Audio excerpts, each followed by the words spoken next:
Shalom saudara-saudara yang dikasihi Tuhan Yesus Kristus. Selamat pagi, selamat berjumpa dalam renungan pada pagi hari ini. Selamat beraktivitas dan selamat melayani Tuhan. Kita bersyukur karena kemurahan Tuhan. Hari ini kita boleh bangun dengan kekuatan baru. Semua karena anugerah Tuhan.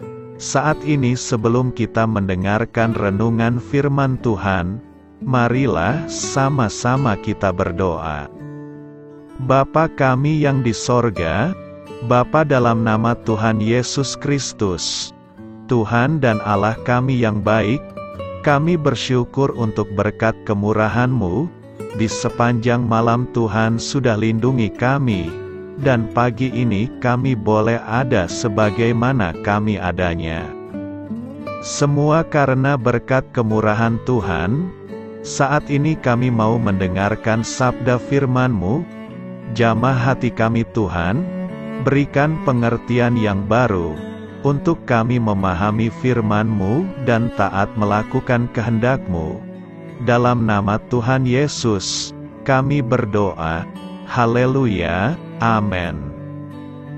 Sahabat suara kasih, ayat pembacaan Alkitab kita hari ini terambil dari Hakim-Hakim 5 ayat yang ke-6 sampai 9. Hakim-Hakim 5 ayat 6 sampai 9. Dalam zaman Samgar bin Anat, dalam zaman Yael, kafilah tidak ada lagi, dan orang-orang yang dalam perjalanan terpaksa menempuh jalan yang berbelit-belit. Penduduk pedusunan diam-diam saja di Israel. Ya, mereka diam-diam, sampai engkau bangkit. Deborah bangkit sebagai ibu di Israel. Ketika orang memilih Allah baru, maka terjadilah perang di pintu gerbang. Sesungguhnya, perisai ataupun tombak tidak terlihat di antara 40.000 orang di Israel. Hatiku tertuju kepada para panglima Israel, kepada mereka yang menawarkan dirinya dengan sukarela di antara bangsa itu. Pujilah Tuhan. Sahabat suara kasih. Ayat emas renungan kita hari ini adalah Hakim-Hakim 5 ayat 7. Penduduk pedusunan diam-diam saja di Israel. Ya, mereka diam-diam, sampai engkau bangkit. Deborah bangkit sebagai ibu di Israel. Judul renungan kita hari ini adalah Menabur Benih Kebaikan, ditulis oleh Sharon W. Better. Sahabat suara kasih, sebagai manusia, kita cenderung akan lari dari hubungan yang beracun. Tapi seringkali Tuhan mau kita belajar bagaimana melibatkan orang lain atau situasi ini dengan cara yang lebih sabar dan berhati-hati, sesuai dengan cerminan karakter dan sifat anak Allah. Deborah adalah seorang wanita saleh, yang tinggal di sekitar orang-orang beracun. Selama 20 tahun, Yabin Raja Kanaan dan komandan militernya Sisera, dengan kejam menindas orang-orang Israel. Ketakutan merajalela di kota-kota mereka. Mereka tidak bisa melakukan perjalanan dengan aman dari kota ke kota, dan mereka tidak mempunyai senjata untuk melawan pasukan Sisera, yang terdiri dari 900 kereta besi. Ketika umat Tuhan berseru kepada Dia, meminta pertolongan setelah mengalami penindasan selama bertahun-tahun, Dia mengirim Deborah. Apa tugasnya? Dia adalah wanita pertama dan satu-satunya yang memimpin bangsa Israel. Deborah adalah hakim yang selalu bertugas di bawah pohon palem, yang terletak di Rama dan Betel di pegunungan Efraim. Ada banyak orang Israel yang datang kepada dia untuk mencari bantuan atas perselisihan mereka. Apa yang membuat Deborah harus mengambil tugas seperti ini? Bayangkan Deborah duduk di bawah pohon palem. Barisan orang Israel menunggu giliran untuk menyampaikan keluhan mereka, berharap Deborah akan menghakimi mereka. Deborah mendengarkan saat orang-orang yang rusak dan kacau ini Betapa takutnya mereka bepergian karena musuh yang menyerang, kekurangan makanan, dan sarana untuk menghidupi keluarga mereka. Bayangkan pertempuran kecil yang merembes luas, karena ketakutan yang tak berkesudahan. Tampaknya Deborah akhirnya merasa cukup, karena dia menyatakan sampai dia bangkit, yaitu bangkit sebagai ibu dari Israel, dan kehidupan di sana akan berhenti. Bagian ini mengandung kebenaran yang berharga. Tempatkan diri Anda di posisi Deborah. Dia menghadapi krisis yang sulit di desanya, tak jauh berbeda dengan krisis yang kita alami di tempat kita tinggal. Deborah pun bangkit menjadi wanita pejuangnya Tuhan. Tuhan memanggil kita untuk bangkit sebagai wanita pejuang juga. Apa yang melengkapi Deborah untuk tugas yang mustahil ini? Di Hakim-Hakim 5, kita belajar tentang bagaimana Deborah membangun hubungannya dengan Tuhan. Jelas bahwa ketergantungan Deborah kepada Tuhan memperlengkapinya untuk tugas membawa ketertiban dan kehidupan yang normal kembali di desanya. Sahabat Suara Kasih, Deborah datang kepada Tuhan untuk mencari petunjuk tentang bagaimana menghadapi gunung rasa sakit yang tidak bisa diatasi ini. Arahannya terdengar tidak masuk akal.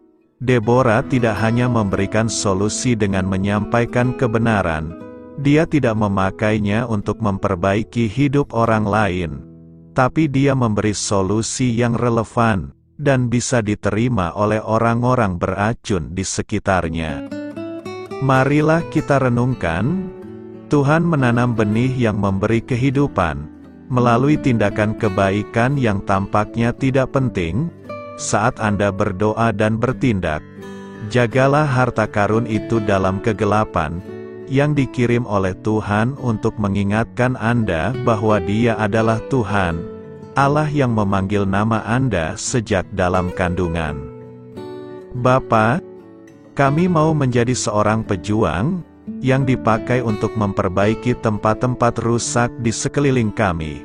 Tunjukkan kepada kami tempat-tempat itu, dan bagaimana kami bangkit dan mati untuk diri kami sendiri. Pakailah diri kami, untuk menabur benih yang membawa kehidupan baru, ke tempat-tempat yang rusak di sekeliling kami. Amin. Tuhan Yesus memberkati. Sahabat Suara Kasih, demikianlah renungan firman Tuhan pada pagi hari ini. Semoga menjadi berkat bagi hidup kita, dan sebelum kita memulai segala aktivitas kita di pagi hari ini, marilah kita berdoa. Bapa kami yang di sorga, Bapa di dalam nama Tuhan Yesus Kristus, terima kasih Bapa, karena Engkau sudah menjadi Allah bagi kami. Kami juga bersyukur Bapa, untuk pertolongan-Mu, penyertaan-Mu, dan atas berkat-Mu di dalam kehidupan kami. Kami berbahagia dan bersyukur Bapa, untuk kebaikan-Mu di pagi hari ini. Tak berkesudahan kasih setia-Mu, tak habis-habisnya rahmat-Mu, selalu baru setiap pagi. Besar kesetiaan-Mu di dalam hidup kami. Terima kasih untuk firman-Mu. Pada pagi hari ini ya Bapa, kami mau belajar dan terus belajar tentang firman-Mu. Firman-Mu yang menguatkan dan meneguhkan iman percaya kami. Firman-Mu yang mengubahkan kehidupan kami.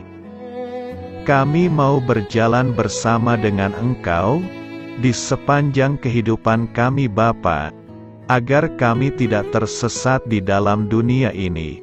Terima kasih Bapa, buat kesempatan dan nafas kehidupan yang masih Engkau berikan. Kami mau memakai kehidupan kami, untuk hormat dan kemuliaan nama-Mu.